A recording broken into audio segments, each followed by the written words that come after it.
Hi friends, বিগত 3-4 দিন পর আবারও চলে এসেছি নতুন একটা কাজ নিয়ে।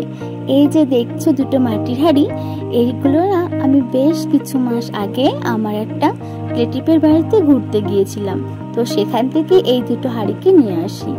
যখন আমি এই দুটো হাঁড়িকে প্রথম দেখেছিলাম তখন জানো তো আমার মন চাইছিল না এইগুলোকে বাইরে ফেলে দিয়ে আসি, তাই আমার ব্যাগে করে নিয়ে এসেছি। আর আমার যেহেতু ফেলে দেওয়া জিনিসগুলোকে নিয়ে কাজ করতে ভীষণ ভালো লাগে, আর আজ না কেন জানি না কোনো কাজই মনের মতো হয়ে উঠছিল না। তখন ভাবলাম এই দুটো হাঁড়িকে আর যদি সুন্দরভাবে কিছু করি দেখতে কিন্তু মোটেও খারাপ লাগবে না।